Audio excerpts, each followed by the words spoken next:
국내 장거리 전기차 시대를 처음으로 열었던 한국 GM 쉐보레 볼트가 올해로 출시 3년째를 맞이했다.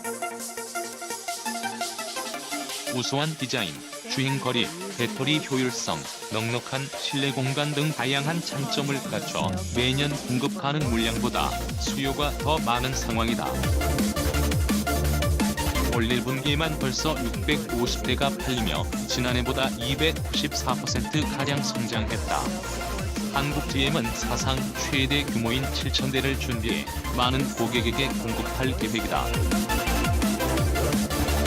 최근 볼트 LT 프리미어 트림을 타고 해안도로 1100고지 등 제주도 일대 110km 구간을 시승했다. 볼트는 전장 4165mm, 전폭 1765mm, 전고 1610mm 흑이 소형차다. 쉐보레는 해치백으로 소개하고 있지만 높은 전고와 루프라인을 고려하면 크로스오버 차량 CUV나 다목적 차량 MPV에 가깝다. 듀얼 포트 그릴과 직선을 살린 모습은 전형적인 최근 쉐보레 차량이다. 전기차라고 해서 미래지향적이거나 외계에서 온 것 같은 느낌을 줄 필요가 없다.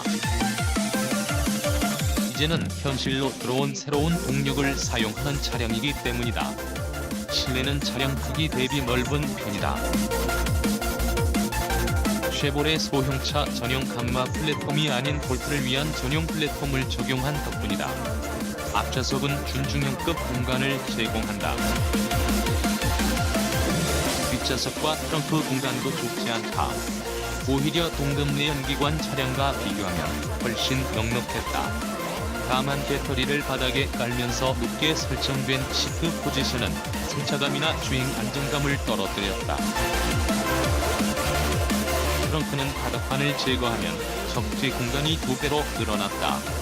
차량 1열 센터페시아 중앙 조작 부분에 위치한 12인치 터치 스크린은 배터리 상태, 주행정보, 공조 등 차량 상태를 한눈에 보여주었다.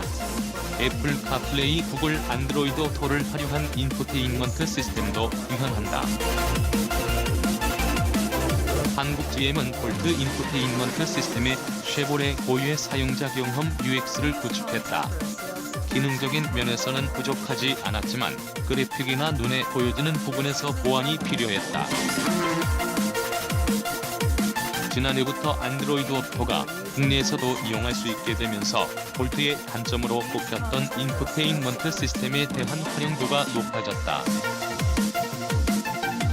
전기차 주행 특성은 정속성과 빠른 반응 속도다.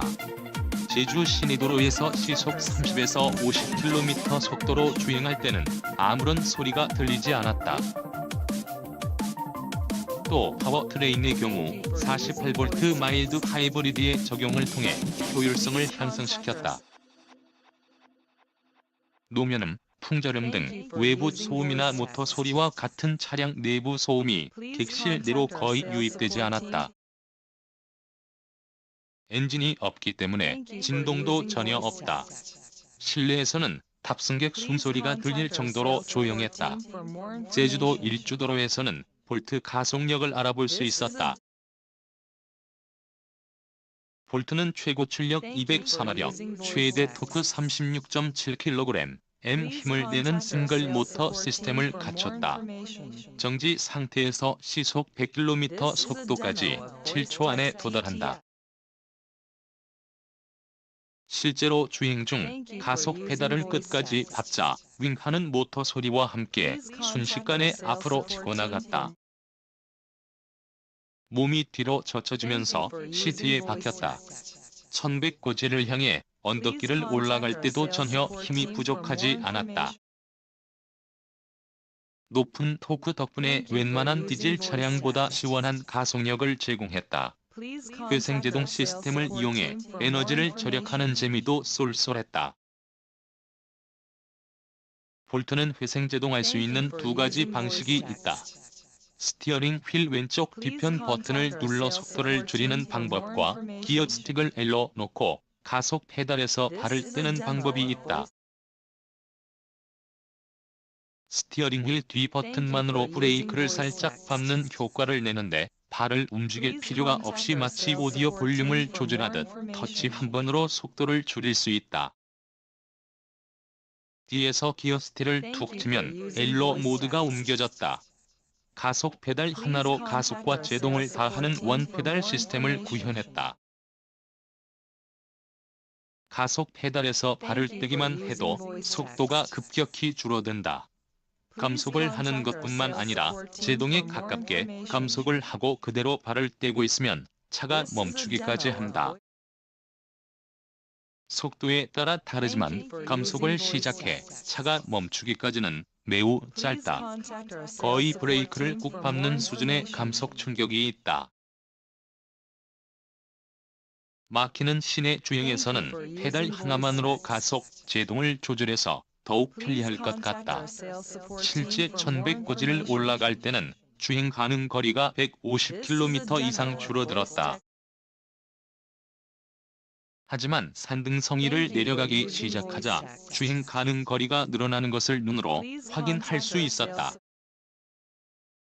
특히 L모드로 주행하면서 브레이크 대신 스티어링 휠 후면의 패들 버튼을 통해 리젠 온디맨드 시스템 레건 온디맨드를 작동시켰다.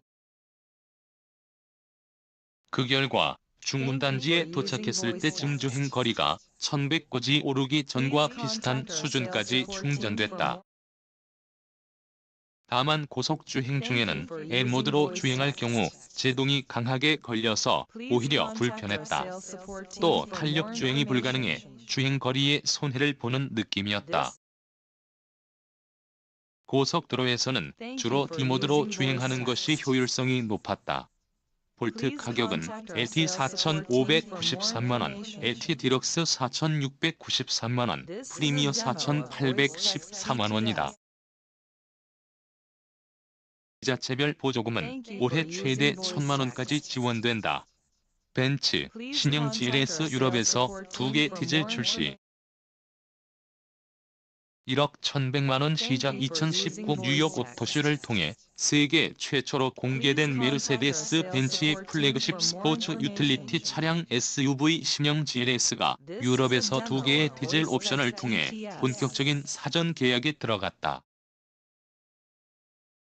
판매 시작가는 85,923유로 한화로 약 1억 1,100만원부터다. 신형 GLS의 기본 모델은 GLS 350D4 매틱으로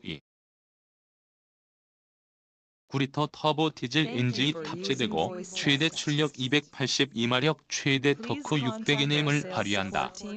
정지 상태에서 100kmh까지 순발력은 7초, 최고 속도는 227kmh로 제한된다. 유럽에서 우선 판매를 시작할 해당 모델의 가격은 85,923유로로 책정됐다.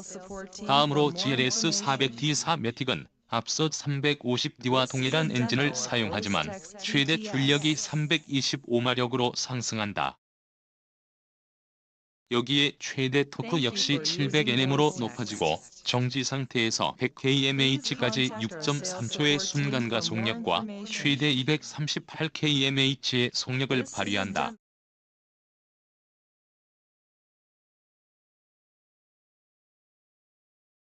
매 가격은 9386유로 한화로 약 1억 1,600만원에 이른다. 유럽에서 판매되는 모든 신형 GLS는 7인승 구조를 기본으로 선택 사양으로 6인승 또한 가능하다. 또한 각종 편의 장비가 추가되며 보다 편안한 승객석으로 구성된 리어 컴포트 패키지 플러스의 경우 2,118유로를 통해 옵션으로 제공된다. 이 밖에 신차에는 내외관 사양에서 보다 다양한 패키지를 선택할 수 있다. 한편 벤츠의 신형 GLS는 이전보다 차체를 키우고 내외관 사양에서 보다 고급스러움을 추구한 부분이 특징으로 휠베이스의 경우 이전 대비 60mm 늘어난 3,137mm로 여유로운 실내 공간을 가지고 있다.